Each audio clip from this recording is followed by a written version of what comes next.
네, 안녕하세요. 반갑습니다. 오늘 수요 성경 공부 오신 여러분들 환영합니다.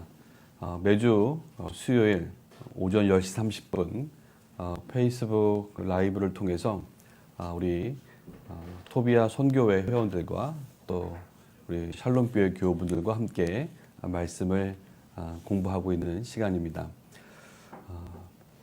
지리 또 지명과 역사로 배우는 제자의 길, 사도의 길 그 두 번째 시즌 이야기는 바로 요한의 반모와 7교회 또 그 지역들을 우리가 랜선으로 또 순례하면서 배우고 있는 시간이죠. 오늘은 그 6번째 시간입니다.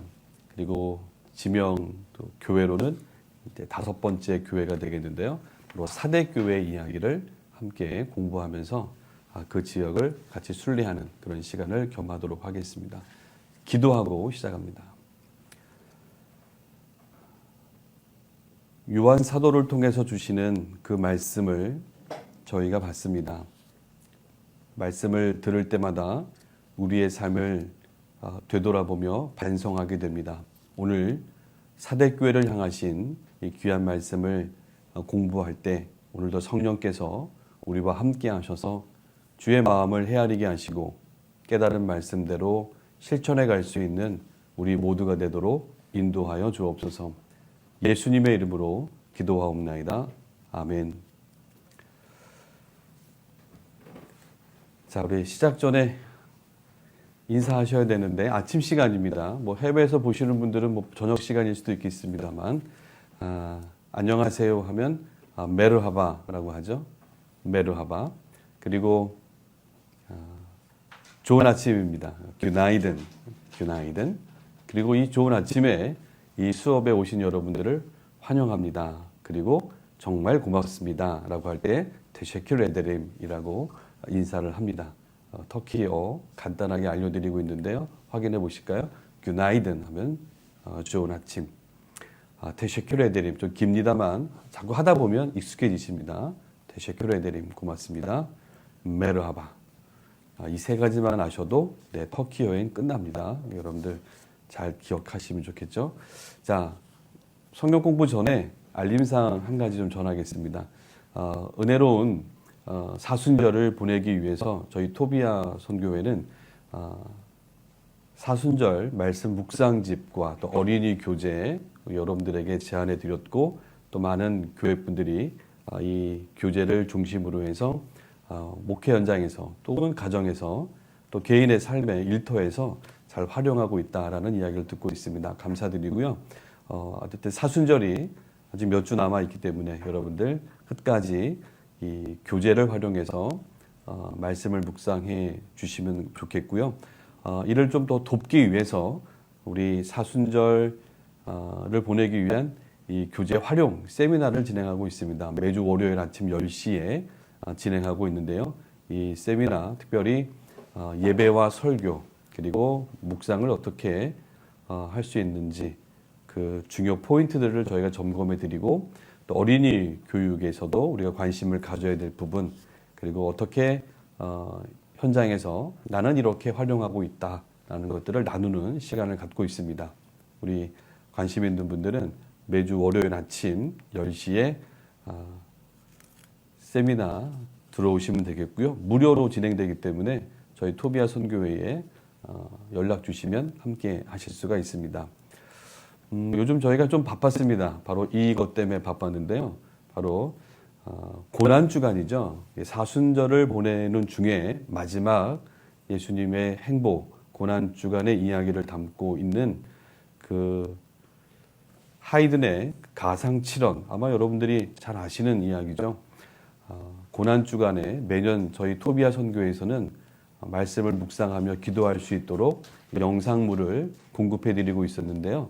2021년 올 사순절에 만나는 고난주간은 바로 이 하이든의 음악을 우리가 직접 연주자들과 함께 녹화를 했고 이 7원 말씀과 함께 여러분들이 어디서든지 묵상할 수 있도록 준비를 마쳤습니다. 그래서 아마 다음 주 계속해서 우리가 홍보를 하고 여러분들은 시중 가까운 서점에서 이 곡을 해설해 드리고 또 성경 말씀과 묵상할 수 있는 책이 아마 여러분들에게 찾아갈 것 같고요. 또 책을 보면 그 QR코드가 있습니다. QR코드를 찍으면 가상 실현과 함께 묵상할 수 있는 하이든의 음악들 함께 들으시면서 기도하실 수가 있습니다. 그래서 여러분들 관심 가져주시고 함께 해주시면 좋겠는데요. 특별히 마지막 성금요일 날은 이렇게 연주자들의 음악을 1시간 정도 됩니다. 분량을 함께 유튜브를 통해서 만나볼 수가 있죠. 오늘 코로나19 때문에 저희가 공연을 할 수 없어서 유튜브로라도 여러분들이 접할 수 있도록 준비를 했습니다. 이런 것들이 전부 다 우리 선교 회원분들의 기도와 또 관심, 또 재정적인 후원을 통해서 이런 것들이 제작이 가능하고 또 가능했습니다. 해주신 분들께 감사드리고 꾸준히 우리 토비아 선교회는 많은 도움이 될 만한 것들, 신앙의 도전이 되고 여러분들에게 도움을 줄 수 있는 것들을 만들어가기 위해서 애써 가겠습니다.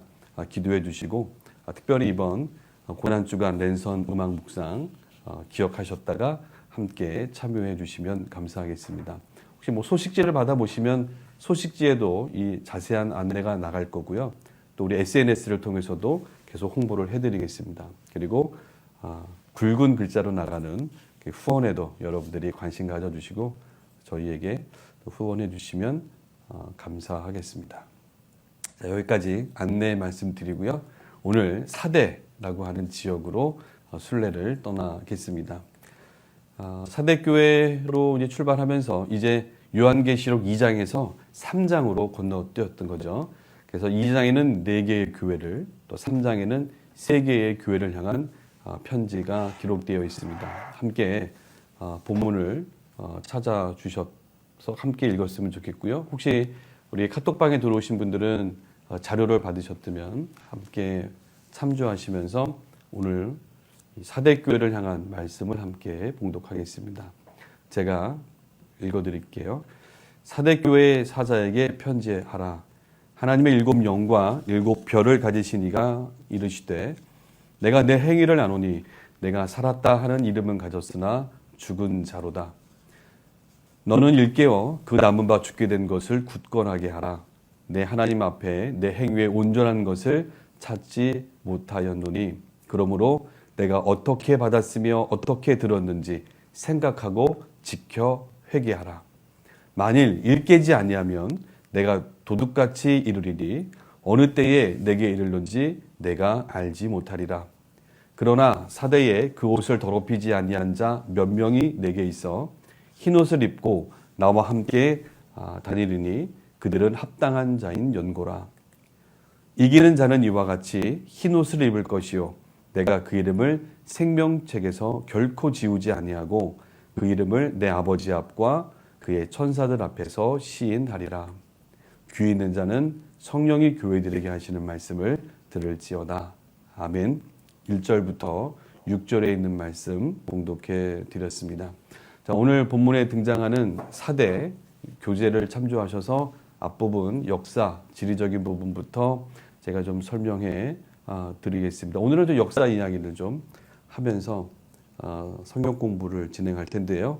여러분들 위치상으로 여러분들 7교회가 있는 지역은 역시 터키의 서쪽 에게해 연안 지역에 다 위치하고 있다라는 걸 보시면서 특별히 이 지도상에는 45번이라고 되어 있어요. 그래서 85개 혹은 86개로 행정 구분이 되고 있는 오늘날 터키에 45번 번호가 매겨져 있는 마니사 주에 속해 있는 사대라고 하는 지역입니다.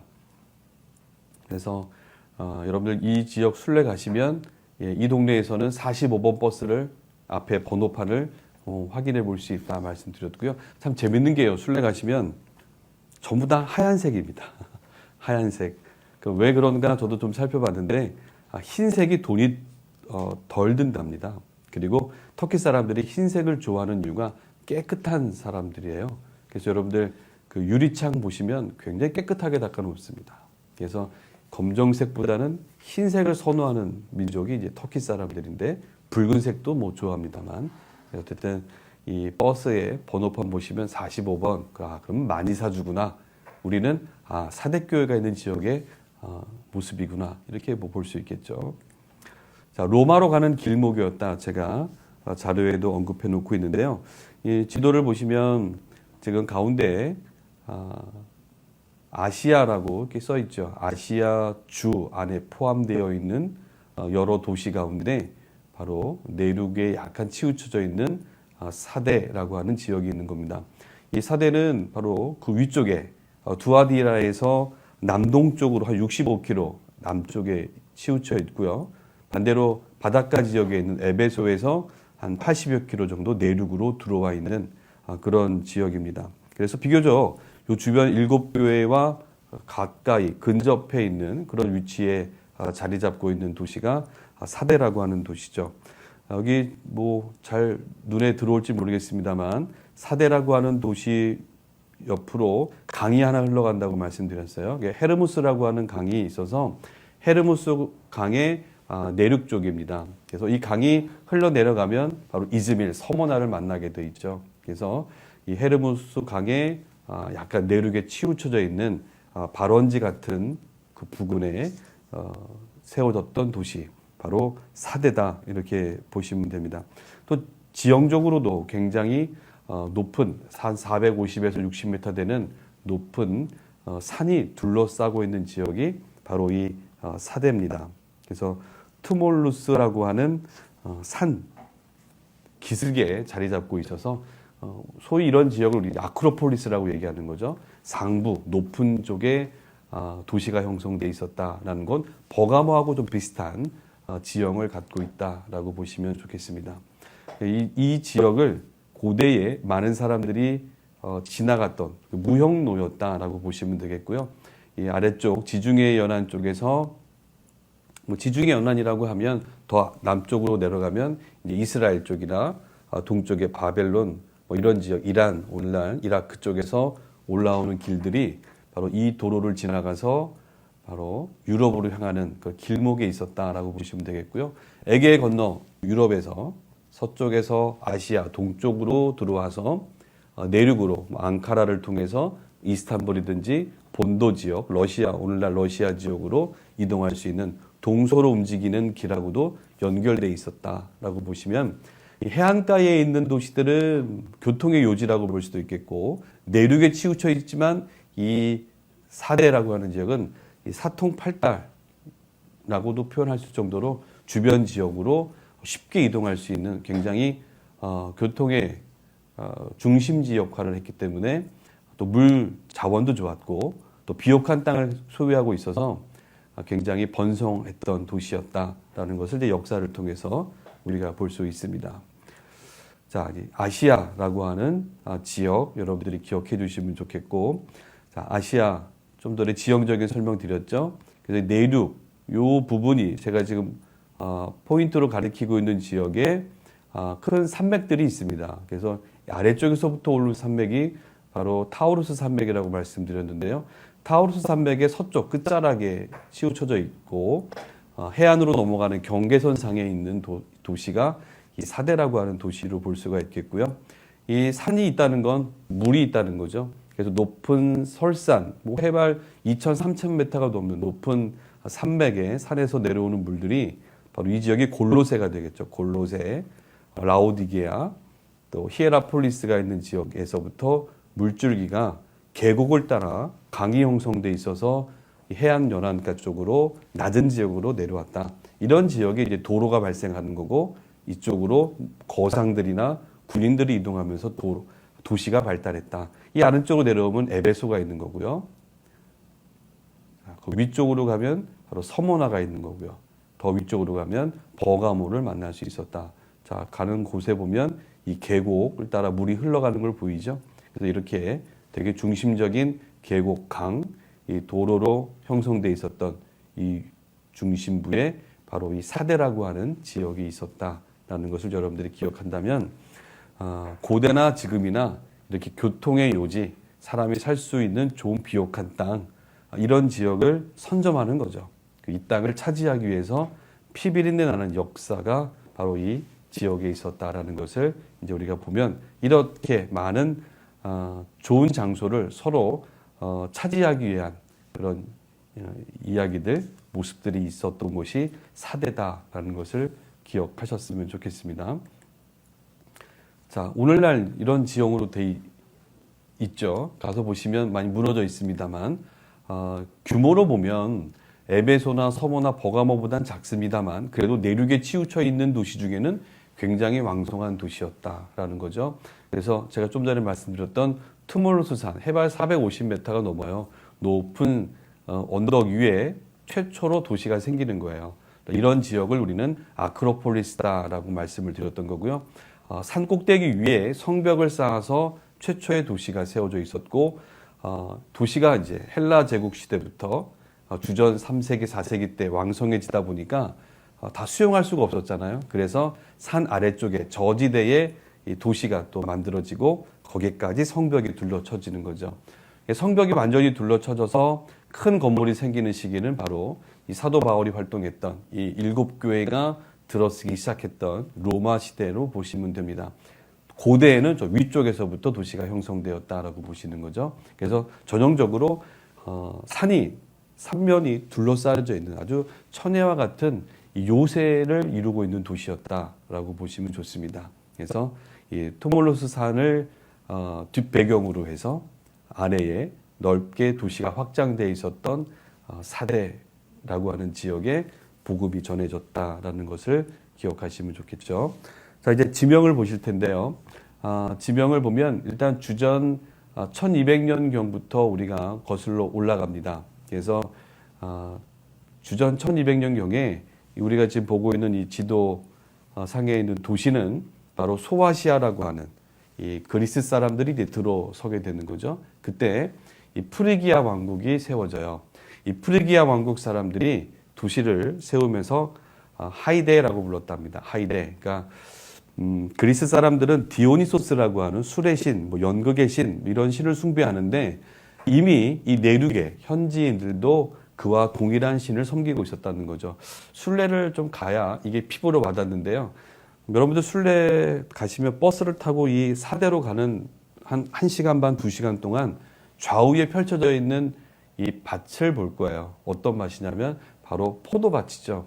그러니까 엄청난 포도 농사가 고대부터 잘 됐던 지역들이고 이 포도는 포도주, 음료를 만들어내고 여기에 또 흠뻑 취했던 사람들이죠. 그러다 보니까 이 포도가 잘 되기 위한 신을 섬겼던 그 지역, 그래서 그 지역의 신 하이데를 의미하는 도시 이름이 생겼던 거죠. 고대에 바로 그 도시의 수호신으로 여겼던 겁니다.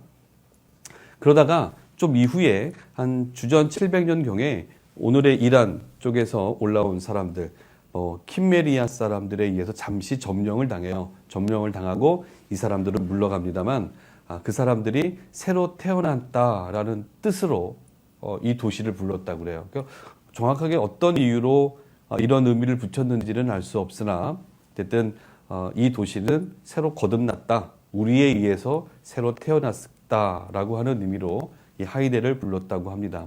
하지만 이제 바로 이후에 주전 6세기, 7세기 때 이 지역을 다시 통폐합했던 왕국이 리디아 왕국인데요. 이 리디아 왕국은 하이데를 사대로 바꿉니다. 사르디스로 바꾸는데요. 사르디스로 바꾸면서 수도를 삼게 되죠. 자, 사르디스라고 하는 표현은요, 이런 겁니다. 그 두 개의 도시, 이중 도시, 이렇게 표현하는 거예요. 그래서 왜 이중 도시냐면, 지금 여기 그림 보이시죠? 맨 처음에 위에 도시가 먼저 있었잖아요. 위에 도시가 있었고, 그 다음에 인구가 확장되면서 리디아 왕국의 수도 역할을 하다 보니까 아랫 도시, 저지대에도 도시가 생겼다는 거죠. 그래서 위에 한 도시, 아래에 한 도시, 두 개의 도시가 있다. 도시가 이제 복수형이 되는 거죠. 그러나 둘 다 수도입니다. 그래서 사르디스라고 하는 복수형의 의미를 담은 것이 이제 도시의 이름으로 정착을 하게 됐다는 거죠. 근데 재밌는 건 구약 성경에 보면 요 시기에 바로 그 페르시아, 그죠? 바벨론의 포로로 아수르의 포로로 이끌려갔던 사람들이 바벨론에 또 포로가 돼 있었고, 여러분 잘 아시는 고레스 왕이 이 시기에 등장하거든요. 이 시기에 바로 이 고레스 왕에 의해서 페르시아, 바벨론 지역에 있었던 많은 유대인들이 여기를 떠나게 되죠. 되돌아가라. 고레스 칙령에 의해서 많은 유대인들이 잡혀갔다가 고국으로 되돌아오는데 사실 되돌아가지 않았어요. 소수만 되돌아가고요. 대부분 많은 사람들은 디아스포라, 즉 이 소아시아라고 펼쳐져 있는 이 오늘날 터키 지역으로 이동을 합니다. 그쪽으로 이동을 해서 정착을 하는데 바로 이 구약성경 오바댜 20절에 보면 스바랏이라고 표현되고 있어요. 다시 또 설명하겠습니다만 스바랏에서 많은 사람들이 포로되었던 자들이 되돌아온다. 뭐 이런 표현이 있는데 이 스바랏이 바로 그 당시에 이 사르디스 4대를 가리키는 표현이고 아람어 표현이라고 합니다. 그래서 그 시기에 불러졌던 이름이 사르디스 혹은 스바랏이었다. 기억이 되어 있는 거죠. 자, 그러다가 이제 200년 지나서 헬라 시대가 되면 바로 남은 자, 또 물건, 남은 사람, 남은 물건 이런 식의 의미를 두고 이 도시 이름을 불렀다고 합니다.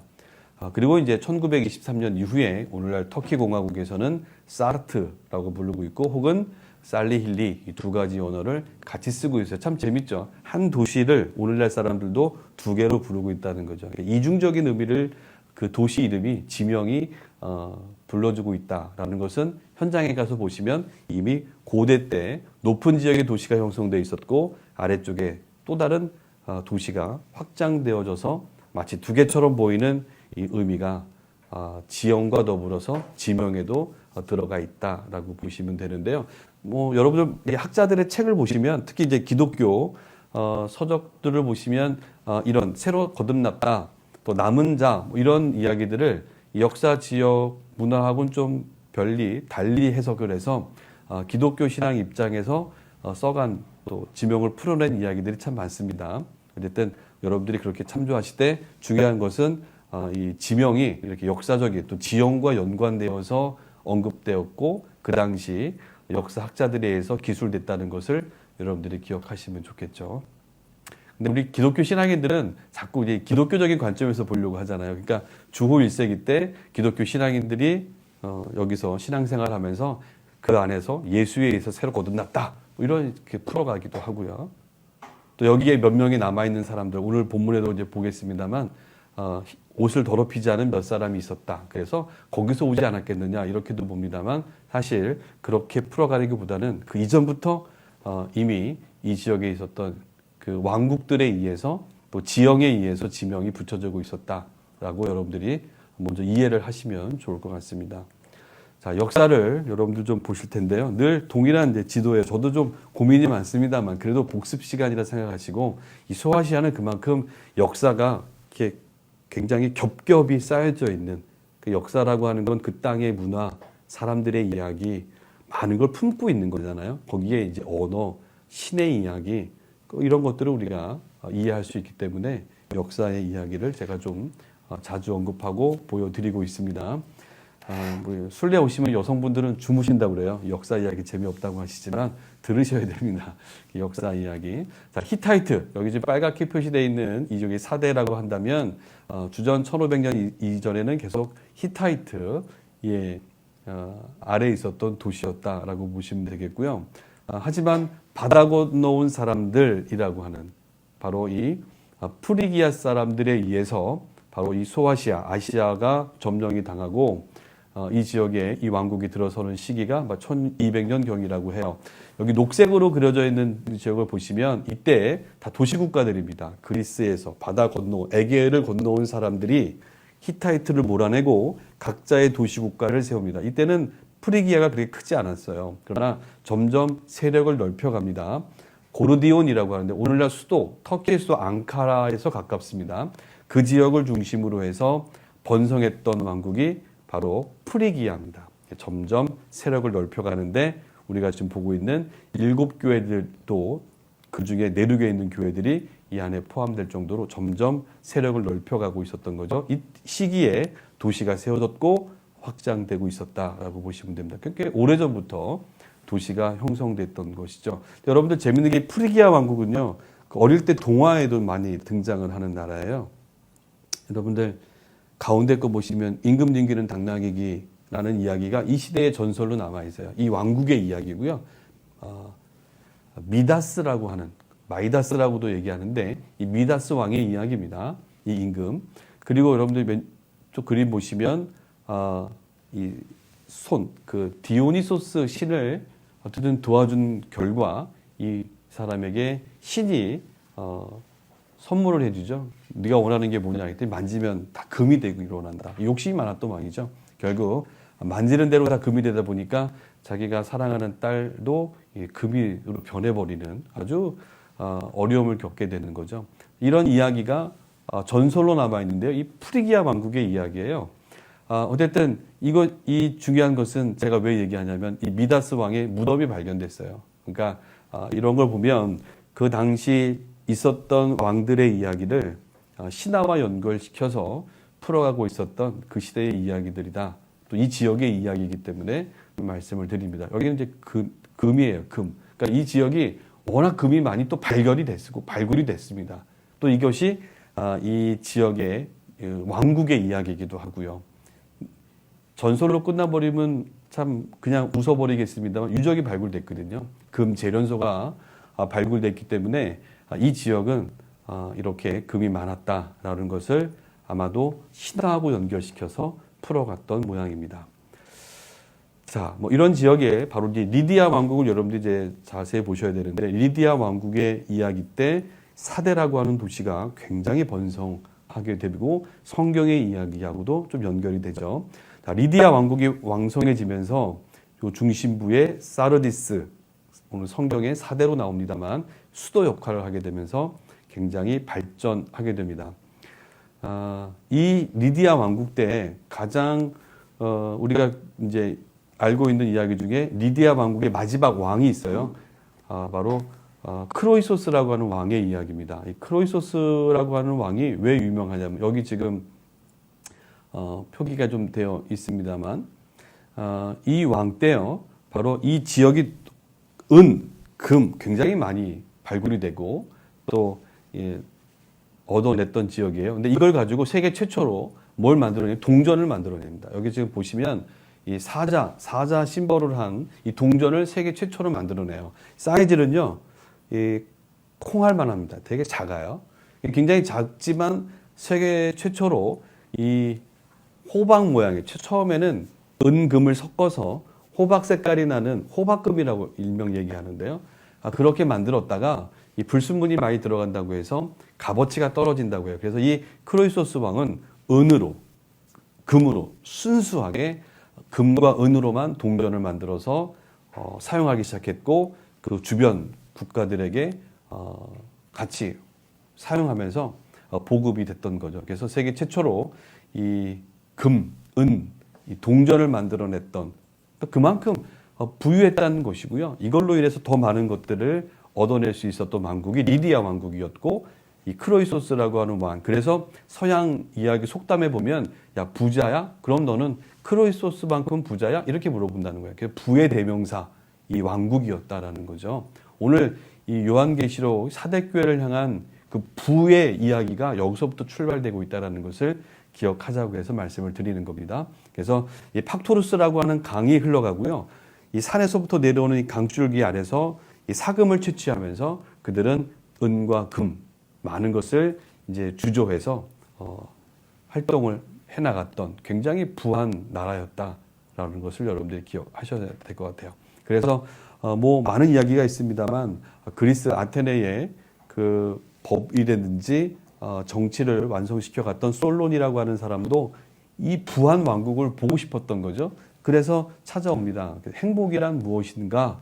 라고 이 크로이소스가 좀 자랑하고 싶었다고 그래요. 제가 이야기는 헤로도토스라고 하는 이 역사, 세계 최초로 이 역사서를 기술했던 헤로도토스의 이야기 가운데에 이제 이야기가 실려 있는데요. 이 크로이소스 왕이요, 이 솔론이라고 하는 학자한테 물어요. 행복한 게 뭡니까? 라고 물어요. 그러니까 의시되고 싶었던 거죠. 자기의 부와 명성을 자랑하고 싶었는데 이 솔론이 한마디 합니다. 늙어서 고민하지 않고 그냥 편안하게 걱정 없이 사는 게 행복한 거다. 이렇게 딱 잘라 얘기했다고 그러죠. 되게 기분이 상했다고 그래요. 이 이야기는 나중에 고레스 왕하고도 연결이 됩니다. 또 설명해 드릴게요. 자, 이 크로이소스, 이 부의 대명사였다라는 것이 이 도시의 정체성을 얘기해 주고요. 이런 부의 대명사가 이 점점 그 왕국의 후대로 넘어 내려오면서 그 도시의 그 자랑거리, 또 이야기거리, 또 이 도시의 사람들이 얼마나 부했는지를 알 수가 있는 거죠. 오늘날은 이제 금수저 환경이 될 수도 있겠죠. 자, 어쨌든 이런 지역의 이야기다라고 보시면 되겠고요. 이런 나라를 누가 점령하냐면 주전 5세기에 성경에서 언급하는 고레스, 키루스 왕이 되겠죠. 고레스가 점령하고 그 다음 다리오 왕으로 알고 있는 다리우스 때 더 확장이 되면서 이 지역을 다스립니다. 자, 이 지도를 보시면 지금 이 아랫부분이죠. 녹색으로 표현되어 있는 곳인데요. 자, 엘람이라고 해요. 이 지역이 바로 이 페르시아의 수도입니다. 그 성경에 수산궁이라고 표현되잖아요. 수사라고 하는 지역인데요. 여기서부터 군대를 이끌고 드디어 서쪽으로 이동을 해오는데요. 이 고레스 왕이 이끄는, 또 다리우스 장군이 이끄는 이 군대는 여기 좀 자세히 보세요. 이 빨간 도로를 따라서 서쪽으로 이동해 옵니다. 300을 넘어서 가파도기아를 지나 앙카라를 지나서 고르디움을 지나서 어디까지요? 바로 사대까지 왔다는 거죠. 리디아 왕국의 수도 사대를 정복해야 바로 여기를 다 얻는 거였거든요. 그렇게 잘 살아? 그렇게 부해? 그럼 내가 한번 다스려야지 하고 이 고레스는요, 이 정복자입니다. 우리 성경을 공부하다 보면 굉장히 선하고 좋은 왕으로 알고 있습니다만 사실 정복자예요. 얻기 위해서 무차별하게 희생을 강요하면서 땅을 얻어냈던 사람 중에 한 사람입니다. 전 그렇게 봐요. 어쨌든 이 도로를 따라오는데요. 이 도로를 기존에 있던 도로를 확장하면서 완전히 도로를 만드는데 다리우스 왕 때 완전히 고속도로가 뚫렸다고 그래요. 대단하죠? 이 도로를 알렉산더 대왕도 이용하고 로마도 이용하고 또 복음을 전했던 3차 전도 여행 때 복음 전했던 사도 바울도 이 도로를 따라서 바로 복음을 전하러 다녔다는 거죠. 이 길을 소위 말하는 페르시아 왕의 도로라고 이야기도 하기도 하고요. 로얄 도로라고도 얘기합니다. 그 길이가 2,700km라고 그래요. 말이 달리면 7일 동안 달리면 수사에서부터 사대까지 갔다고 합니다. 그러니까 이 대제국은 넓은 땅을 운영하기 위해서는 역시 소식이 빨리 공유돼야 되겠죠. 정보가 빨리 전달이 돼야 이 넓은 땅을 다스릴 수 있었다. 그래서 역시 대제국들은 도로를 내는 데에 신경을 많이 썼던 거죠. 도로를 내는 겁니다. 자, 어쨌든 이 도로가 남아있고 순례를 가시면 버스가 이 도로를 중간중간에 그 도로를 타고 지나갑니다. 그래서 설명을 해드리는데 여러분들 나중에 순례를 한번 가시면 그 도로 한번 잘 유심히 보시는 것도 나쁘지 않아요. 역사의 주인공들이 갔던 도로는 복음의 그 통로로 이용됐기 때문에 그렇게 현장을 우리가 답사하러 가시는 거니만큼 주무시지만 말고 보시는 것도 도움이 됩니다. 자, 어쨌든 이 고레스 왕의 이야기 때 이 도로를 따라 또 누가 이동합니까? 포로, 바벨론에 포로되어 있던 많은 유대인들이 이 왕의 도로를 따라서 서쪽, 소아시아 쪽으로 많이 이동해서 정착했다라고 보시면 되겠죠. 자, 그리고 이제 헬라 제국 때 좀 더 헬라화되는 문화를 우리가 볼 수가 있죠. 기존에 부유했던 4대 왕국은 페르시아에 의해서 정복당했지만 조공을 바치는 관계로 또 확장이 되고 또 헬라 사람들이 들어오면서 이 도시를 더 기존의 도시를 또 확장해가는, 그래서 계속해서 번성했던 도시가 4대입니다. 자, 그러다가 주전 188년에 결국엔 이제 버가모 왕국에 의해서 다뤄지고 이후 133년 이렇게 넘어가면서는 결국 로마의 예속이 되는 그런 다른 7교회 지역하고 동일한 모습으로 진행이 됩니다. 그래서 여기 지금 노랗게 표시되고 있는 데가 4대 지역인데요. 역시 주전 2세기 때 로마는 여기를 다 점령하게 되고 로마의 속주가 됩니다. 아시아 속주의 4대, 사르디스 이렇게 보시면 되겠죠. 자, 주 1세기 예수님 시대와 사도 바울 또 7교회가 항상 성립돼서 사역을 하는 초대 교회 시대에 바로 아시아라고 하는 속주 속에 있는 4대다. 여러분들 이렇게 보셔야 되겠고요. 이 해안도로도 중요했지만 내륙을 따라가는 이 도로, 바로 이 아까 말씀드렸던 그 페르시안 왕의 도로, 로얄 도로로 따라서 사도 바울이 3차 전도 여행 때 이 길을 지나갔을 것이다. 이렇게 우리 학자들은 보고 있는 거죠. 고대 나인 도로를 활용했던, 그래서 우리가 구약 성경이 끝나고 신약 성경으로 넘어가는 그 중간 시대에도 역시 하나님은 그냥 가만히 계신 것이 아니라 끊임없이 복음이 전달될 수 있도록 환경을 만들어 놓으셨다라는 이야기를 하고 있잖아요. 바로 그런 것 중에 하나가 이 도로였다라는 거 기억하시면 좋겠습니다. 그 이후에 이제 이 사대라고 하는 도시는 점점 빛을 잃어가요. 그 이유는 누가 가만히 놓고 보겠습니까? 강한 나라가 다 가져가죠. 조공을 바치게 되죠. 여기서 나온 금을 가지고 만들었던 신전이 아르테미스 신전이에요. 세계 7대 불가사의라고 불렸던, 어디에 있었죠? 에베소에 있었단 말이에요. 그러니까 여기서 되어오는 많은 금들을 이제 갖다 바쳐야 되고 조공으로 바치다 보니까 점점 사대는요, 한계의 자원이 고갈되는 거죠.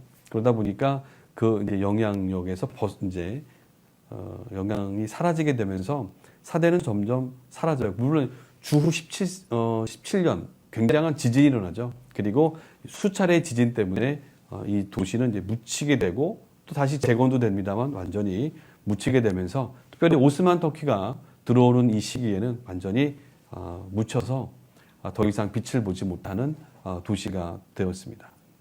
그러다가 이제 1910년 요 시기부터 유럽 학자들에 의해서 또 미국 학자들에 의해서 발굴이 되면서 그 화려했던 역사 속에 리디아 왕국 그 사대가 드러나게 됐던 거죠. 자, 여러분 이렇게 우리가 역사로 한번 정리를 해보고요. 사대를 가면 순례 유적지들이 많습니다만 제가 참 재밌는 게 하나 있어요.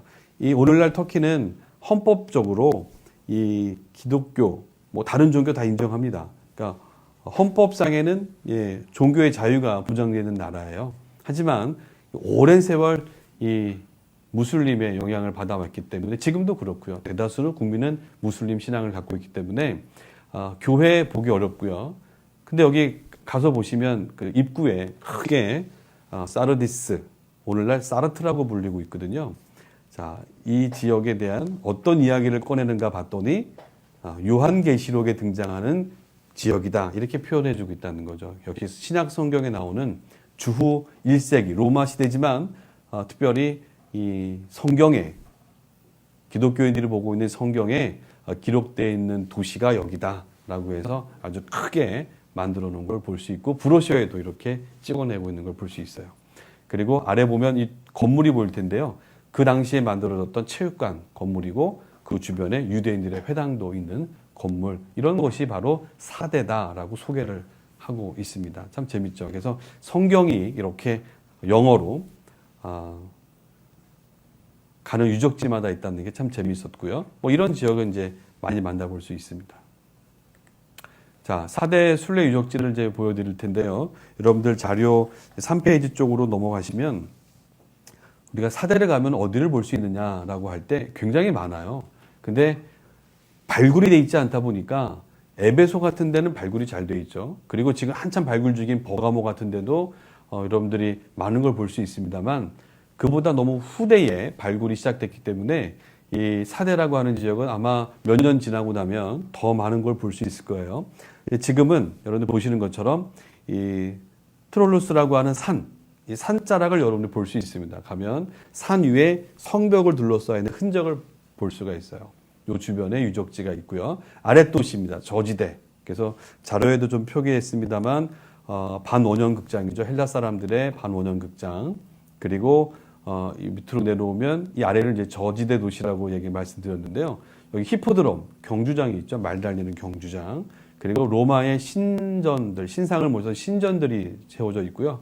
그 다음에 로마 시대 때 만들었던 회당과 체육관, 김나지움이라고 하는 체육시설이 보여요. 그리고 카루도, 남북으로 이어주는 로마의 도로도 만나볼 수가 있겠고, 뭐 이 시대에 만들었던 예배당들도 만나볼 수가 있습니다. 그래서 굉장히 많은 도시의 유적들이 있는데 발굴이 미처 다 돼 있지 않다 보니까 여러분들이 다 만나볼 수 없는 거고요. 대부분 이제 두 구역으로 나눕니다. 그래서 지금 제가 가리키고 있는 회당, 체육관 지역이 발굴이 되어 있어요. 잔해가 있기 때문에 이 지역을 보는 팀들도 있고 시간이 안 되면 대부분의 성지순례팀은 회당과 체육관은 그냥 패스. 어디로 가냐면 요 산자락 밑으로 가서요.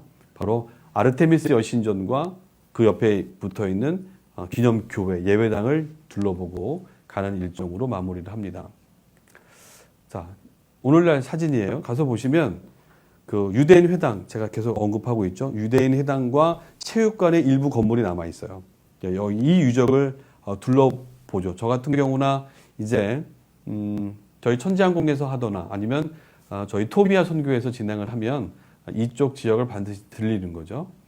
유대인 회당과 체육관 지역을 둘러보고 그 다음에 버스를 타고 한 3, 4분 정도만 이동하면 이 지금 큰 산이 보이시죠? 이 산자락 아래, 그러니까 고대 아크로폴리스라고 하는 성벽 위에, 산 위에 세워졌던 도시 아랫자락에 발견된 아르테미스 신전 그리고 예배당 터를 여러분들이 순례를 하는 겁니다. 두 군데 다 가면 시간이 되게 빠듯해요. 그래서 한 군데만 이제 보통 선택해서 하는데 두 군데를 좀 부지런하면 다 볼 수가 있습니다. 자, 이 사진은 현장에 가면 그 안내에 그 국립공원으로 조성이 되어 있고 입구에 이렇게 사진이 되어 있어요. 심의해서 여러분들이 좀 보일 수 있을런지는 좀 모르겠습니다만, 자, 여기 좀 제가 포인트를 가리켜 주고 있는 곳, 이게 위에서 보는 그 지도를 이렇게 보신다면, 자, 여기가 이제 유대인 회당과 체육관이 있는 자리고요. 그리고 아래쪽에 좀 멀리 떨어져 있는 곳에 요즘 순례 가는 곳이 여기예요. 바로 아르테미스 신전과 예배당이 있는 곳이 바로 여기입니다. 보통 여기만 가시는데 이 두 군데를 다 들리시면 좋겠죠. 원래 사대는 이 오른쪽에 높은 산이 하나 있다 말씀드렸죠. 이 산이 450m예요. 정상 부분이. 여기에 고대 도시의 성곽이 있습니다. 발견됐죠. 좀 시간이 더 있으면 여기까지 올라가 보면 좋은데 쉽지 않죠. 원래 고대 도시는 여기 만들어져 있었던 거죠. 그러다가 확장이 되면서 도시에 성벽이 발견됐어요. 리디아, 아까 주전 4, 5세기, 6세기 때의 성벽이 발견돼요. 여기까지.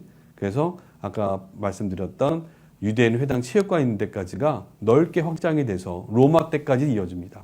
그래서 굉장히 넓은 성벽, 저지대 아랫부분에 도시를 성벽을 둘렀던 요새화되어 있던 성벽까지를 볼 수가 있죠. 근데 이게 지금 다 허물어져 있고 땅속에 묻혀져 있고 일부만 발굴되어 있는데요. 굉장히 넓은 지역이었다.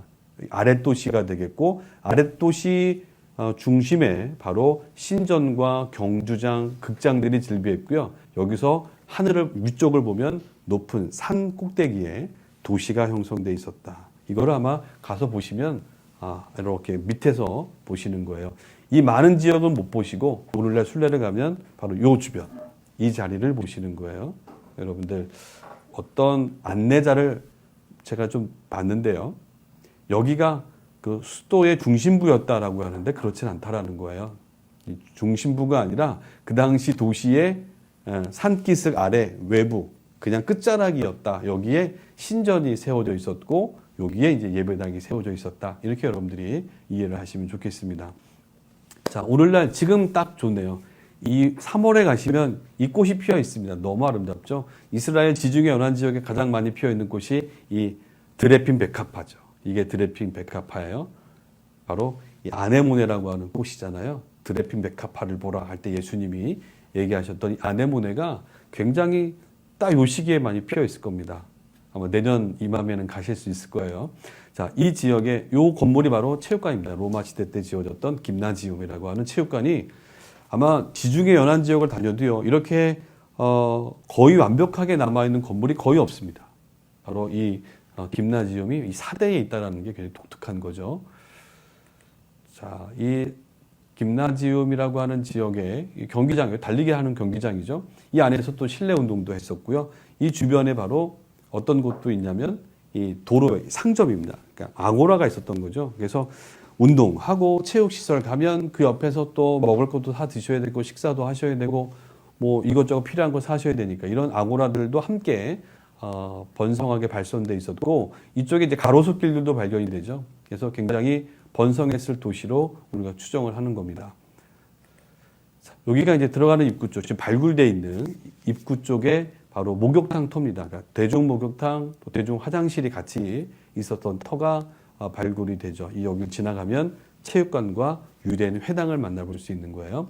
자, 이 유대인 회당 얘기를 안 할 수가 없는 것이 바로 오바댜서 20절에 보면 예루살렘에서 사로잡혔던 자들, 곧 스바랏에 있는 자들은 되돌아간다. 이런 표현이 있단 말이죠. 그러니까 주전 4, 5세기 때 500년 되죠. 바로 이 고레스에 의해서 바벨론에 포로됐던 이들이 이제 되돌아가는데, 이거 지금 이 그림은 예루살렘이 함락돼서 바벨론으로 끌려가는 장면이에요. 이렇게 끌려가서 수많은 사람들이 포로됐다가 되돌아갈 때 바로 이 스바랏, 사대라고 하는 지역을 비롯해서 오늘날 터키 지역으로 많이 흩어져서 디아스포라 된 채 거기서 살았던 유대인들이다. 디아스포라 유대인들 이렇게 보시면 되는 거죠. 굉장히 많이 거주하고 있었다. 이들이 있었으니까 당연히 회당이 있었겠죠. 유대인들이 거주했으니까 유대인들이 많이 모이는 곳에 회당이 만들어지고 길드, 그러니까 조합이 형성돼서 열심히 부를 축적해 가면서 흩어졌지만 그들의 땅은 아니지만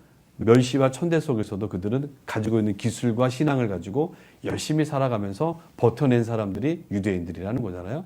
그들을 뛰어넘은 사람들이 또 대한민국 사람들 아닙니까? 그래서 그런 모습들을 우리가 역사 현장, 순례 현장에서 만날 수 있는 거예요.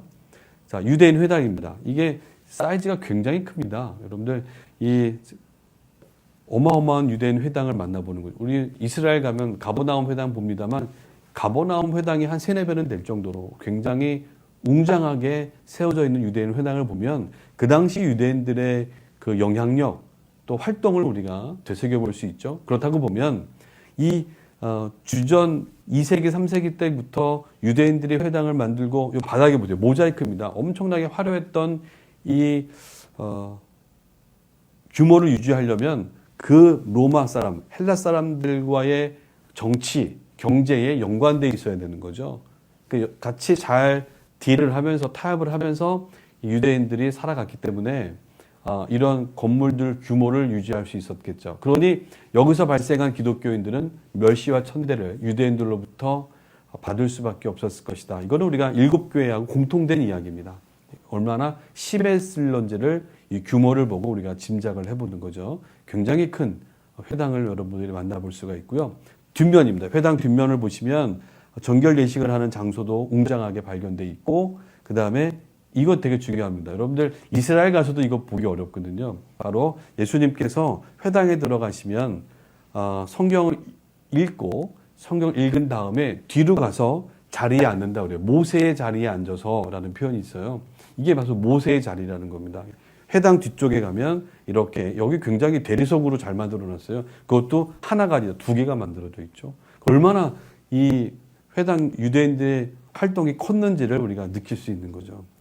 여기에 앉아서 모세의 그 권위, 율법을 해석해내는 권위라는 표현이죠. 여기에 앉아서 이 율법을 풀어내는 사람들이 있었다. 예수님도 바로 이 자리에 앉아서 율법을 해석해냈을 거예요.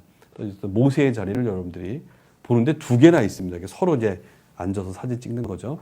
자, 어쨌든 바로 이 지역 제가 지금 말씀드린 겁니다. 그래서 오늘날 순례를 가시면 이 지역을 꼭 보십시오.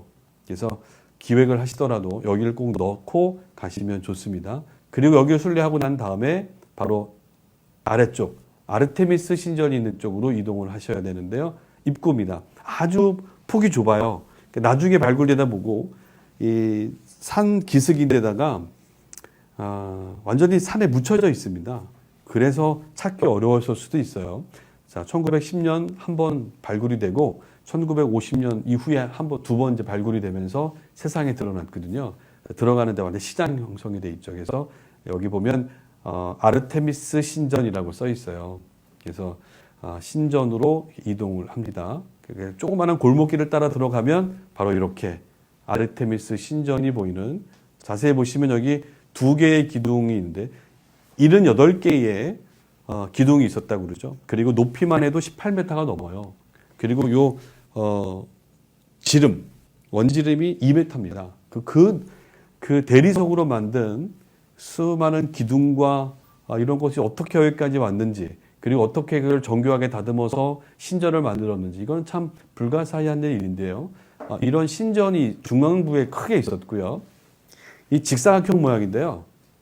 아르테미스 신전의 그 규모가 좌우의 폭이 50m 정도 되고요. 남북의 길이가 거의 한 91m, 100m에 가깝습니다. 얼마나 웅장한 신전인지 가늠해 볼 수 있죠. 근데 이보다 더 큰 신전이 에베소에 있었다라는 것도 우리가 볼 수 있는 거예요. 자, 그 뒤로 산이 보이십니까? 이 산 위에 보시면 성벽의 잔해가 있어요. 그래서 이 성벽을 지었던 흔적이 있는 거죠. 그래서 이 성벽을 둘러치고 위에 아크로폴리스 도시가 있었던 거고요. 밑에 아랫 도시에 바로 이런 아르테미스 신전이 있었다라는 것을 우리가 볼 수가 있습니다. 여기를 이제 쭉 안쪽으로 걸어 들어가면 이렇게 두 개의 큰 기둥, 높이가 18m 정도 되는 78개의 기둥들 땅속에 묻혀져 있는 것을 파내서 찾아내서 지금 여러분들 가서 순례를 할 수 있는 것이거든요. 근데 참 재밌는 건 이 당시에 고대의 내륙 소아시아라고 하는 지역의 숭배 대상은 역시 키멜레라고 하는 신이었어요. 고대 이 소아시아, 아시아 지역에서 유명하게 숭배됐던 신앙의 대상자였던 거죠. 생육과 번성, 또 그리스의 아르테미스하고 연합이 되면서 풍요와 다산, 이 아시아 쪽에서는 데모신이라고도 부르잖아요. 우리나라 이 삼신 할머니, 뭐가 다르겠습니까? 그러니까 이 풍요와 다산을 상징하는 신에게 많은 사람들이 기원을 빌고 제의를 했던 바로 이런 신 중에 최고의 신은 아르테미스 신이었다고 보시면 되겠고요. 이 신 말고도 뭐 디오니소스 같은 농업의 신, 연극의 신, 이 농사가 잘 되게 해주시는 이 신을 섬겼다라는 거죠. 이 신전이 터가 발견이 됐는데요. 이 신전 옆에, 그러니까 우리가 자세히 봐야 돼요. 이 신전이 세워졌다가 주전 600년 전부터 세워져요. 그러니까 예수님이 이 땅에 오시기 전 사도 요한이 편지를 쓰기 한 5, 600년 전에 이런 신전이 만들어졌다는 거죠. 근데 오늘날 가면 다 무너져 있다는 거죠. 자, 그리고 난 이후에 주전 300년 지나고 나서, 그러니까 주후 300년 되죠. 313년 기독교가 공인이 되는 그 시점 전후에 예배당이 세워지는 겁니다. 아주 작은 규모의 예배당이 신전 옆에 세워졌다는 거죠. 그래서 여러분들 자료 4페이지에 보면 이 4대 교회에 대한 안내를 좀 해놨습니다만, 이 신전의 남쪽 아주 구퉁이에 아주 조그만한 규모로 붉은색 벽돌을 이용해서 300년대 초반이라고 학자들은 보고 있어요. 그러니까 세워진 시기를 그렇게 봅니다. 그래서 아마도 다 물어보세요. 왜 신전 옆에 세웠냐? 그럼 저한테 물으시면 제가 어떻게?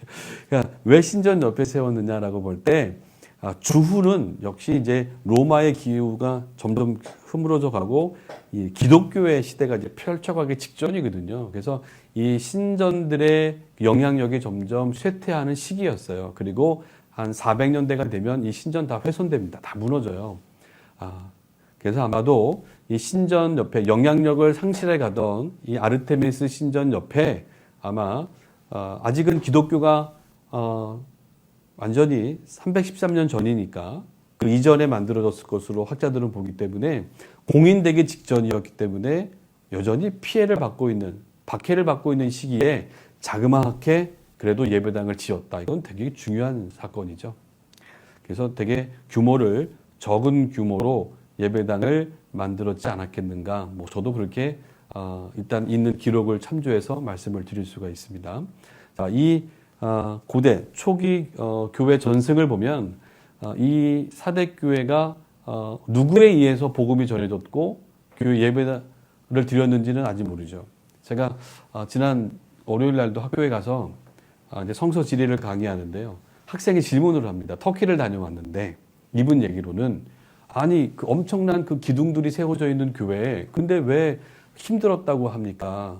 그렇게 화려하게 지은 교회가 있었으면 되게 잘 살고 부유했을 텐데 편지를 쓰는 그 시기, 요한이 편지를 쓰는 시기에 교회는 얼마나 컸으며 교인들은 얼마나 많이 모였습니까? 라고 질문하시길래 그건 아닙니다. 잘못 아신 거고요.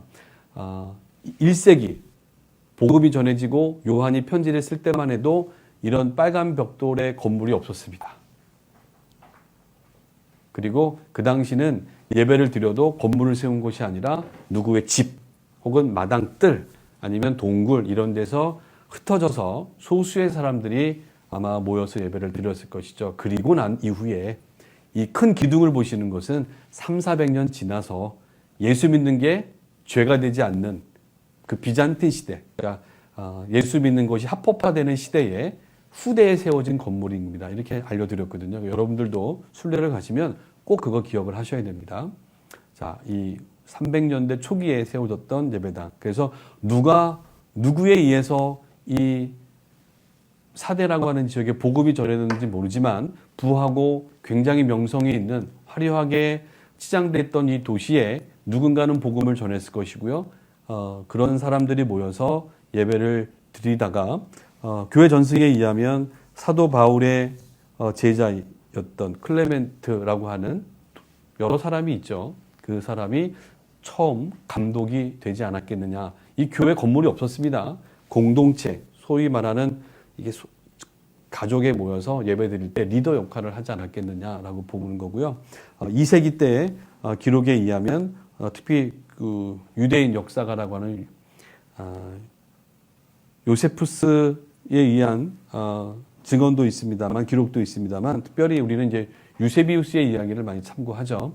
이 유세비우스에 의하면 2세기 때는 바로 멜리토라고 하는 굉장히 유명한 신학자 또 학자가 이 교회의 감독이었다고 합니다. 우리가 잘 알고 있는 이레니우스 같은 사람들과 동시대에 또 동일하게 연구하면서 이단으로부터 교회를 지키기 위해서 사도들로부터 배웠던 말씀을 지키려고 몸부림쳤던 아주 귀한 학자들 중에 한 사람 멜리토가 이 사대의 감독도 역임했었다. 뭐 이렇게 이야기를 해주고 있죠.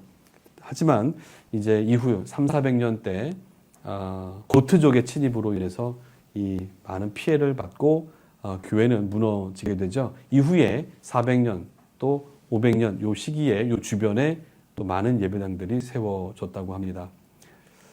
자, 이렇게 이제 예배당 여러분들이 이제 이 사진밖에 제가 보여드릴 게 없어요. 사대를 가면 이 사진 하나고 여러분들 여기서밖에 설명을 듣지 않기 때문에 이 메인으로 이 사진을 보여드리면서 제가 오늘 사대교회를 향한 성경 말씀을 좀 간단히 정리하고 마치겠습니다. 이 비잔틴 시대의 예배당 되게 작죠. 상대적으로 그 이전에 만들어졌던 이 아르테미스 신전에 비하면 굉장히 작다라는 것을 우리가 보면서 순례를 하실 텐데요. 이 성경에 보면 3장 1절부터 6절 말씀까지 보면서 첫 번째 구절에 이 사대교회를 향한 그 예수님의 그 나타나시는 모습이 아주 독특합니다. 사대교회는 발람의 가르침이나 다른 이단들의 영향을 받지 않았어요. 기록이 되지는 않고 있어요. 그러니까 나름대로 변호하고 변질하기 위해서 이단에 빠지지 않기 위해서 애를 썼던 교회였음은 분명하고요. 더군다나서 많은 다른 7교회들처럼 그들 나름대로의 행위가 있었다는 거죠. 그러니까 활동들을 하고 있었다는 겁니다. 교회로서 건물은 없었지만 나름대로 공동체들이 열심히 복음에 합당하게 살기 위해서 나름대로들 열심히 살고 있었던 행위들이 있었다. 또 그것이 이 도시의 전통적인 부와 명성이 화려했던 도시였던 것만큼이나 이 사대 교회도 그들이 하고 있었던 행위라든가 그들이 하고 있었던 그런 활동들을 자랑하고 또 소문났던 그런 교회로 우리가 볼 수 있다라고 저는 봅니다. 이런 것들이 주변에 소문났기 때문에 이 소식을 듣고 이 사대를 방문하는 기독교 신앙인들은 그들을 만나서 또 그들의 예배에 참여하면서 그들의 노력, 헌신, 활동하는 것들을 보면서 마음에 새기지 않았을까라는 거죠. 근데 문제가 있어요. 예수님의 눈으로 봤을 때는요, 사람의 중심을 생각을 꿰뚫어 보시는 주님의 눈으로 볼 땐 그들의 행위가 살아있는 생명력이 없었다, 죽어 있었다라는 표현으로 등장하고 있다는 거죠. 이게 오늘 사대교회가 듣는 이야기입니다. 겉으로는 멀쩡해요. 겉으로는 많은 활동을 하고 있는데 문제는 하나도 칭찬할 게 없고 너희들의 행위는 사실상 죽어 있는 것과 같다라는 아주 이 엄청난 책망을 받았던 교회가 오늘 사대교회의 이야기입니다. 겉으로는 보기에는 살아있는 것처럼 보이지만 결국엔 영적으로는 죽어있는 교회가 사대교회였다라는 겁니다. 가장 무서운 말씀이죠. 그래서 이 말씀 준비하면서 한 교회 한 교회가 전부 다 책망받잖아요. 책망받은 교회는 오늘 우리의 얘기고 또 저의 얘기고 한국 교회를 향한 또 이 땅의 교회들을 향한 얘기인데 굉장히 그렇게 가볍지만 않은 되게 무겁게 다가오는 이야기입니다. 그럼 왜 그들은 그 처음의 믿음을 잃어버렸겠느냐라는 거죠. 제가 앞서 역사를 설명해 드리면서 주전 5세기 때부터 로마 시대까지 요한이 편지를 쓸 때까지 여기는 부의 명성지였다. 굉장히 잘 사는 마을이었고요. 도시였고 돈이 있으니까 아무래도 즐길 게 많았겠죠. 쾌락의 도시고 그다음에 권력, 돈으로 살 수 없는 게 뭐가 있습니까? 사람의 마음까지도 사는 시대였으니까요. 그런 것에 아무래도 물들어 있었던 교회가 사대교회가 아니었는가. 환경 자체가 그랬어요. 그러나 다 그런 거는 아니었다라고 성경은 기록해주고 있죠. 대부분의 교인들은 그들이 살아가고 있는 그 시대에 후 1세기에 아무래도 그 부유한 명성 때문이었는지 환경 때문이었는지 그들은 교회 신앙생활을 하면서도 그들은 거기에 아마 물들어 있었지 않았는가. 그래서 조심스럽지만 디모데전서에 보면 돈을 사랑하고 세상을 사랑함이 그들의 삶 가운데에 녹아들어 있지 않았는지 우리가 생각해 보는 겁니다. 그들의 마음을 이 빼앗아가는 돈과 또 세상의 쾌락이 보이지 않는 우상으로 그들의 마음 속에 자리 잡고 있었다라는 것들을 대부분의 이제 성서학자들은 주석서라든가 책에서 여러분들이 만나볼 수 있는 이야기예요. 그러니까 그 도시가 갖고 있었던 다른 도시들보다도 물론 라오디게 교회는 이보다 더 부했죠. 그래서 그 당시 이 도시를 부를 어떤 것으로 우리가 이야기할 수 있겠느냐라고 할 때는 그 염색 산업, 양모 산업이죠. 그러니까 염색하고 또 양모, 가죽이죠. 면직류 사업이 활발했기 때문에 라오디게아나 이 사대는 굉장히 이 신분이 있으면 옷이 다릅니다. 노예와 일반 자유인과 귀족의 옷이 다르거든요. 여러분 그 당시 제가 한번 설명해 드렸잖아요. 두아디라 할 때 부의 상징, 잘 삶의 상징이 뭐죠? 자줏빛깔 옷이잖아요. 그걸 입어야 그래도 면이 쓰는 거예요. 그게 좀 잘 가꿔져 있는 채색 옷을 입을 때 화려해 보이고 사람들 앞에 쓰는 거죠. 그의 반면에 흰 옷을 입었다는 것은요, 그거와 정말 반대되는 이야기이기도 합니다.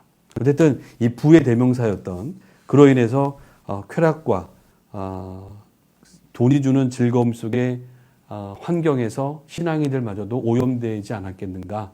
거기에서 비롯되는 신앙인들의 모습이 예수님의 눈에는 바로 죽어 있는 것처럼 영적으로는 죽어 있었다라고 보였다는 거죠. 저는 이렇게도 봤습니다. 이 모펫이라고 하는 성서학자는요, 이렇게도 이야기를 했어요. 마가복음 11장의 이야기, 탕자의 비유를 언급하면서 이 사대교회의 이야기는 죽어버린, 집 나간 사람, 탕자와도 비슷하다라는 이야기도 하고는 있고요. 집 나가면 고생 진탕하는 거죠. 돈과 세상의 것을 쫓아 나갔다가 거기서 결국 무너지고요. 회개하고 되돌아오는 거죠. 그리고 무화과 나무, 이파리만 무성해요. 열매는 없는. 많은 것을 하고 있지만 정말 실속 없는 교회를 상징하는 것이 사대였다라고 정리를 해주고 있습니다. 당시 이 도시의 과거적인 역사적인 명성, 그로 인해서 이 쇠퇴해버렸던 도시의 이야기처럼 교회도 그들이 그동안 그 핍박과 박해 가운데 또 유대인 사회에서부터 시기와 질투 속에 잘 견뎌내고 이겨냈던 것이 어떻게 되면 자랑이 되고 그것이 나름대로의 이름을 끌게 되자 명성이 나게 되자 거기에 안주했던 그런 모습으로 생명력을 잃었던 교회는 아니겠는가 이렇게 이야기를 하고 있죠. 근데 제가 5페이지 두 번째 단락에 하고 싶은 얘기는 오늘 이겁니다. 이 순례를 떠나면 또 지리와 역사로 성경 공부하는 시간이잖아요. 여러분들 이 도시를 가서 보시면 저 뒤에 보이는 산 있잖아요. 이 지금 여기 사람들 보이시죠? 저랑 순례를 떠나셨던 분들인데 사진 찍기 바쁘세요. 빨리 설명 끝내라. 사진 찍고 가고 싶다. 이런 얘기 하시죠.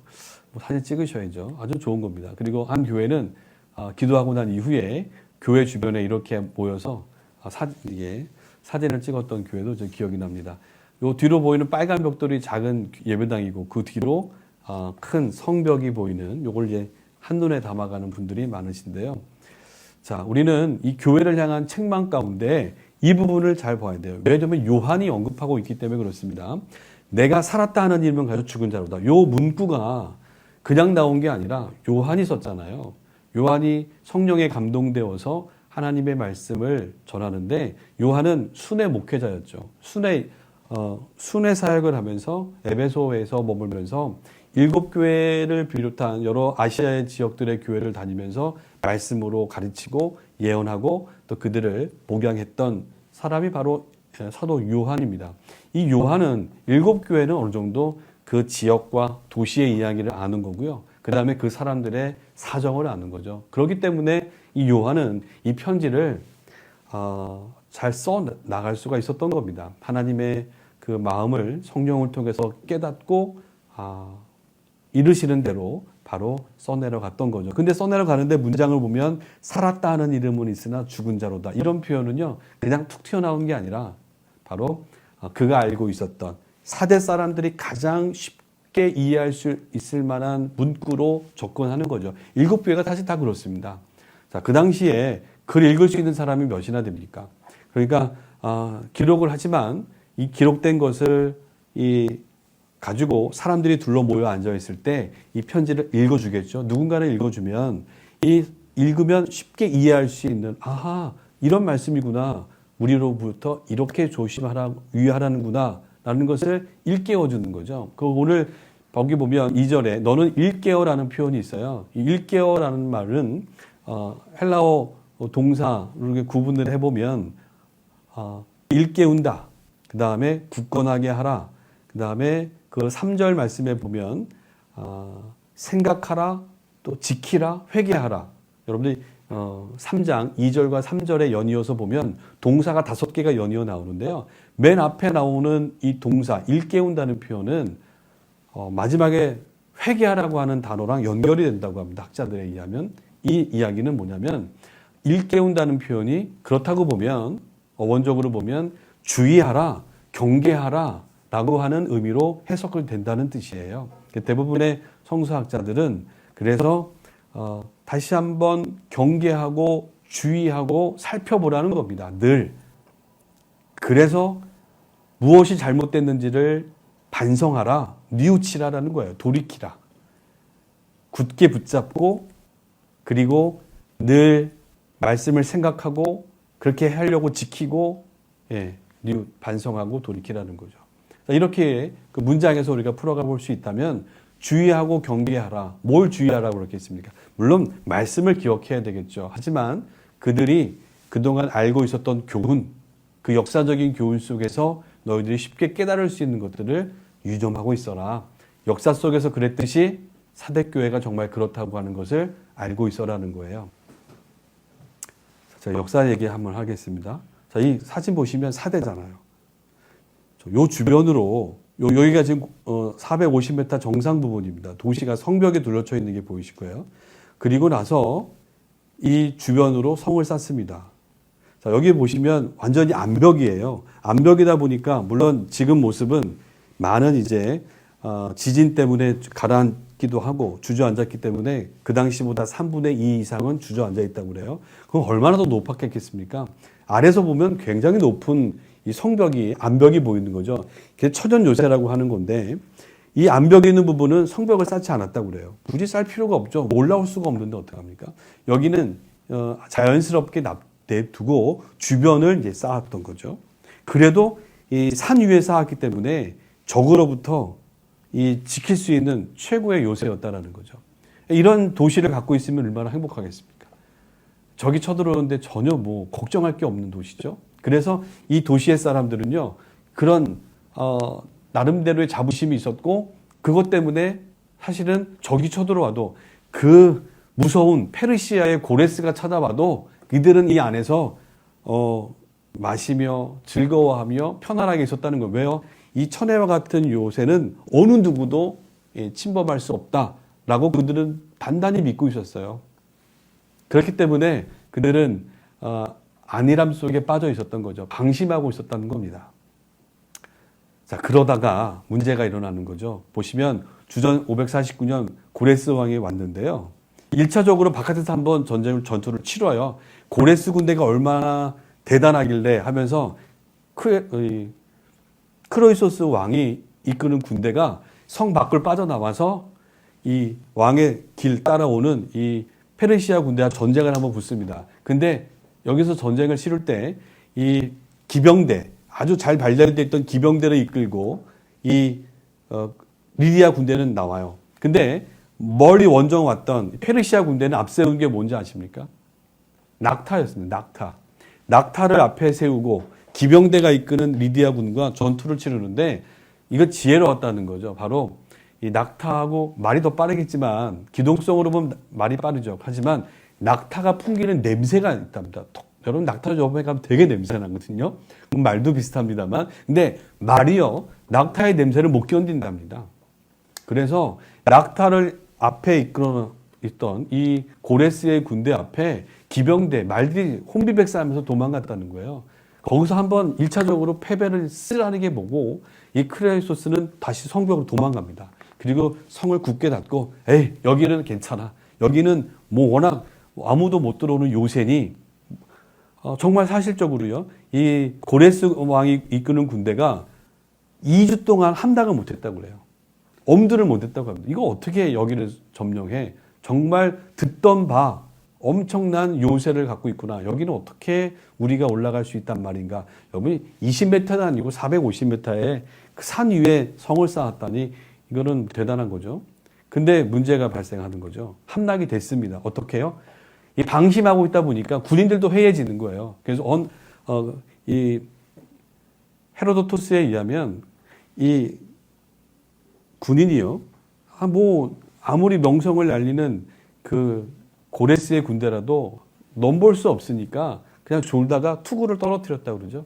여기 성벽에서 투구를 떨어뜨렸는데 이 투구를 떨어뜨리는 것을 이 고레스 군대가 봤다는 거예요. 그리고 이 투구를 가질러 암벽을 타고 내려오다가 어느 틈새 사이에서 쑥 나오는 걸 봤다는 거죠. 그러니까 멀리서 보면 암벽이라 틈새가 없을 것처럼 보였지만 사실 안으로 연결되는 통로가 있었다는 거예요. 그래서 그거를 본 고레스가 외쳤던 말이 너희 이제 다 죽었어 이거예요. 너희는 이제 다 죽었다. 너희 이제 지금 살아있는 것처럼 지금 안에 있겠지만 너희는 곧 죽은 목숨이야 라고 하는 문구가 바로 이 요한이 언급하고 있는 거죠. 왜요? 사대 사람들은 다 알고 있었으니까. 그리고 내가 도둑같이 너희들에게 임할 것이다. 이날 밤에 저녁에 이 비밀 통로를 따라서 이 고레스가 이끄는 페르시아 군대는 이 성을 함락하고 전혀 예상치 못했던 일을 당했던 이 요새 안에 있었던 이 리디아 사람들은 하루아침에 도둑같이 임했던 페르시아 군대 앞에 속절없이 무너졌다는 겁니다. 여러분들 제가 순례 가면 이 표현은 잘 알아요. 우리나라 사람들도요. 주전 500년 전의 이야기를 잘 합니다. 전하, 저희에게는 아직 12척의 배가 인당이다.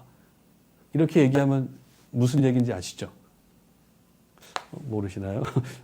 바로 이순신 장군의 이야기예요. 지금으로부터 500년 전의 이야기는요.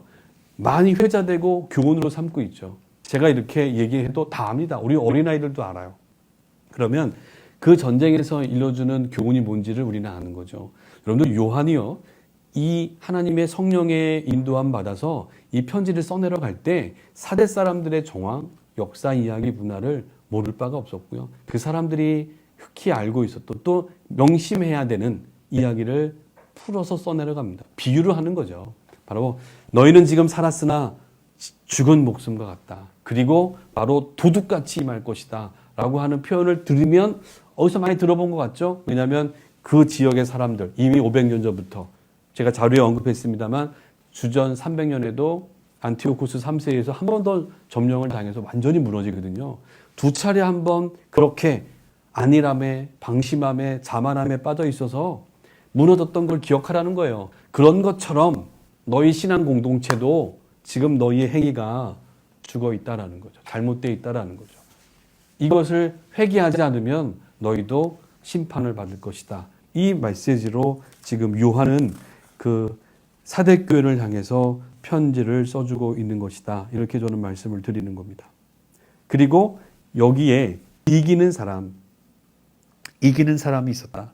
그러니까 다 그런 것이 아니라 회개하고 돌이키고 또 혹은 옷을 더럽히지 아니한 사람 너는 나와 흰 옷을 입을 것이요 내가 너희와 함께 내가 해줄 것이다 라는 표현으로 축복을 해주고 계시거든요. 그러면서 그들은 흰 옷을 입을 것이며 생명책에 기록될 것이다 라는 표현을 쓰고 있어요. 그 당시 이 생명책에 기록된다는 건 그 도시에 그 이름이 올려진다는 거, 우리 주민등록상에 올라가는 것처럼. 그래서 여기에 있는 사람만 이 도시에 거할 수 있거든요. 여기에 기록되지 않으면 어떤 뭔가 빚을 지거나 뭐 범죄를 행하거나 그 사회에서 격리되거나 하면 여기서 이름이 지워지면 그 도시에서 쫓겨나고 죽을 수밖에 없는 거죠.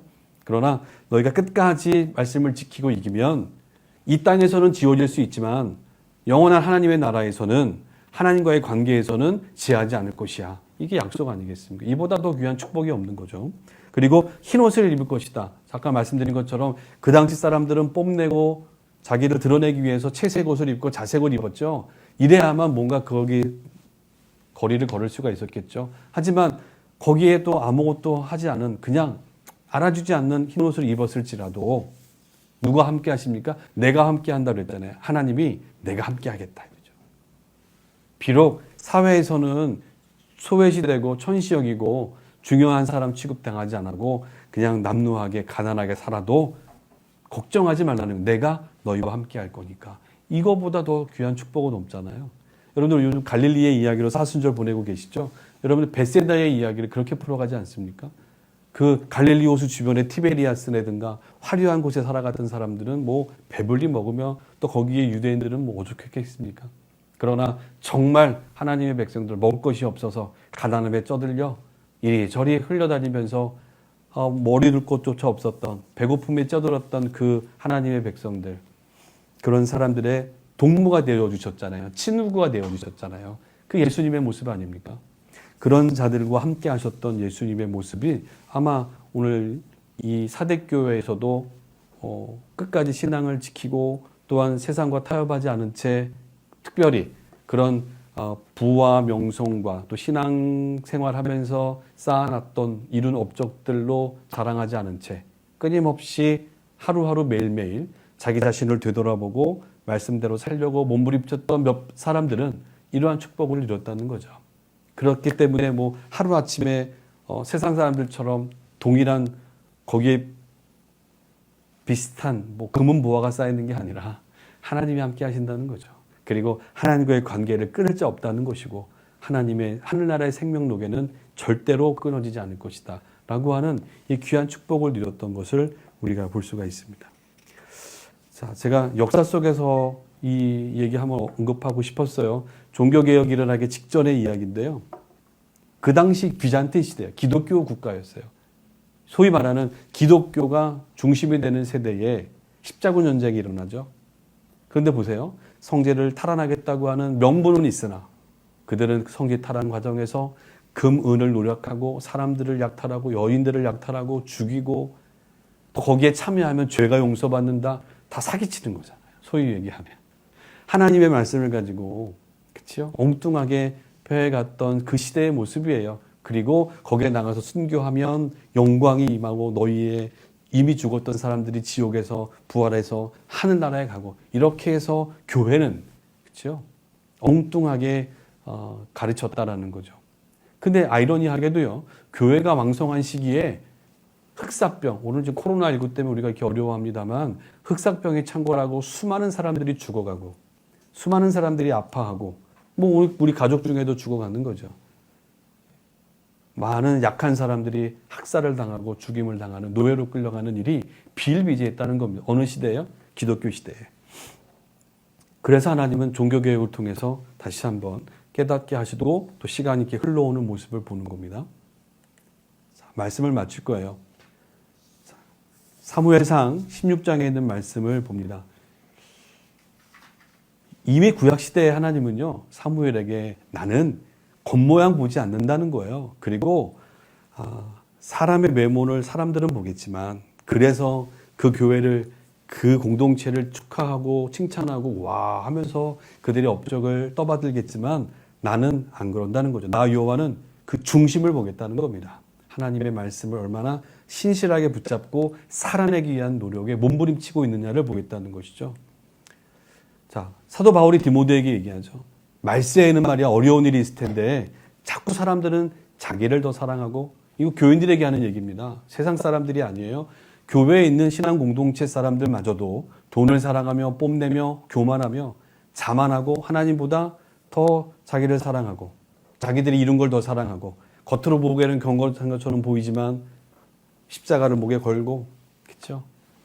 교회에서 입는 뭐 화려한 것을 입죠. 겉으로는 경건하게 보일지 모르지만 경건의 능력은 없었던, 그런 건 부인하면서 살아갈 것이다. 너는 이런 사람들을 멀리하라. 이게 주 1세기 때 사도 바울이 목회 현장에 있었던 디모데에게 주신 말씀이고, 역사 속에서 이 말씀이 목회 현장에서 또 기독교회가 확장되어져 가는 현실에서, 아니 오늘 21세기에 오늘 우리 교회들에게 주는 말씀은 아닌가 생각이 듭니다. 겉으로는 열심을 내죠. 입으로는 사랑한다고 고백하지만 결국 속으로는 실제의 삶에서는 그렇지 못했던 사람들이 사대교회의 모습은 아닌가. 그들이 그동안 해왔던 행위, 업적, 쌓아놓은 것들을 자랑하고 거기에 매여 있으면, 거기에만 다라고 생각하면요, 그러고 있으면 안 된다는 겁니다. 제가 사대교회 안에 들어가서 잠깐 들어보십시오. 그리고 잠깐 제 얘기 좀 들어보십시오. 여러분들 예수 믿은 지 몇 년 됐습니까? 5년, 10년, 20년? 직분이요? 집사님, 권사님, 장로님, 저도 목사.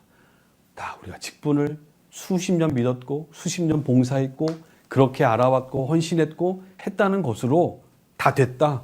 이것이 나는 이 정도면 하나님이 축복받을 기준이 돼. 이렇게 나면 하나님 앞에 서 있는 사람이야. 라고 해서 서 있지 말라는 겁니다. 그거는 하나님의 은혜로 된 거고요. 그리고 하나님이 하신 일이잖아요. 안 그렇습니까? 가만히 한번 되돌아보세요. 지금까지 지내온 시간들을 보세요. 하나님이 하신 거고요. 하나님이 이루신 겁니다. 근데 말은 그렇게 하면서도 항상 우리 안에는 내가 있다고 하잖아요. 이게 사라지지 않는다면, 이것이 해결되지 않는 사람들, 과거의 것에 연연하여 이것으로 치장하고 이것으로 홍보하고 이름을 내고 우리는 이런 데입니다 라고 해서 자랑하며 살아가는 교회들은요, 바로 사대교회의 모습이 아닌가라는 거죠. 중요한 것은 지금입니다. 지금, now. 지금 하나님의 말씀 앞에 섰을 때 나는 이런 것들로부터 거리감을 두고 정말로 신실하게 하나님이 원하시는 말씀을 따라서 나는 내가 사랑하고 있다고 얘기했다면 정말 사랑하고 있는 삶이 있는지, 사랑하고 있다고 많은 사람들이 자랑하기 했다면 정말 내가 사랑하고 있는 사람들이 주변에 그렇게 실천하고 있는지, 굳이 자랑 안 해도 예수님은 모리아라고 그랬잖아요. 그렇게 하고 있는지를 뒤돌아볼 수 있어야 되겠죠. 여러분들 말씀을 듣고 읽으시잖아요. 깨달으시잖아요. 그리고 우리가 그렇게 살아간다면 지금까지 지내온 것, 이루신 것은 하나님이 하셨다는 고백이 늘 있기를 바랍니다. 늘 있어야 됩니다. 그리고 내가 한 것이 아니라 하나님이 하셨다는 것. 이것이 고백이 되지 않고 메말라 버리면 사대교회하고 다를 바가 없어진다는 거죠. 그동안 해왔던 것들로 자랑하고 이것을 하나님 앞에 내놓고 이 정도면 됐겠지라고 하면서 방심하고 안일함에 빠져 있으면 결국 하나님 보실 때는 그런 죽은 자의 모습으로 갈 수 있다라는 것이 오늘 사대교회를 향한 메시지이고 오늘 우리에게 주시는 말씀이 아닌가. 그래서 오늘 과거의 일에 너무 집착하지 마시고요. 저도 요즘 라떼, 저희도 전도사님들한테 가르칠 때 뭐 우리 때는 안 그랬어 라고 많이 하는데, 넌 정말 지금도 그러고 있냐라는 걸 저도 반성해 보는 거예요. 그래서 예전에 했던 거 하나님의 은혜고요. 감사해야 될 일이고 또 그렇게 영광을 돌려야 될 일입니다. 그 하나님이 앞으로도 우리와 함께 하실 것을 기대하면서 또 오늘은 오늘의 현장에서 열심히 달려갈 수 있는 사람, 그런 사람들이 영적으로도 살아있는 사람들이 아닐까요? 오늘 이 고린도전서 10장 12절에 주신 말씀으로 마무리하고 싶습니다. 그런즉 선줄로 생각하는 자는 넘어질까 주의하라. 사대교회, 여러분들 과거는 과거일 뿐입니다. 중요한 거는 지금이 중요하죠. 지금, 오늘 나는 얼마나 바르게 서 있는가. 오늘 우리가 7 교회들을 향한 말씀들을 들으시면서 이 말씀들이 오늘 우리에게, 우리 교회에게, 우리 가정에게, 나에게 주시는 말씀으로 받아들이신다면 지금까지 인도하셨던 하나님에 감사하고 그 모습을 잃지 않고 매일 끊임없이 우리는 감사와 고백, 그리고 오늘 앞으로 이루실 하나님의 은혜를 사모하면서 오늘 삶의 현장에서 또 끊임없이 달려갈 수 있는 그런 신앙의 안목, 또 그런 자세 있기를 바라고요. 그렇게 해서 생명력 있게 살아있는 모습으로 발돋움하는 우리 모두가 되기를 간절히 소망합니다. 기도하겠습니다. 주님 감사합니다. 오늘 말씀을 마음에 새기면서 우리의 부족한 모습을 고백하고 또 반성합니다. 또 뉘우칩니다. 이 교훈대로 과거에 집착하지 않게 하시고 오늘 과연 나는 바르게 말씀 앞에 세워져 있는지 되돌아보게 하시고 그 길을 향해 전진해 갈 수 있는 우리 모두 되도록 축복해 주옵소서.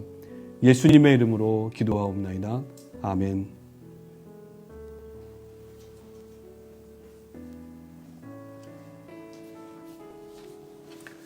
감사합니다. 이상으로 마치겠습니다.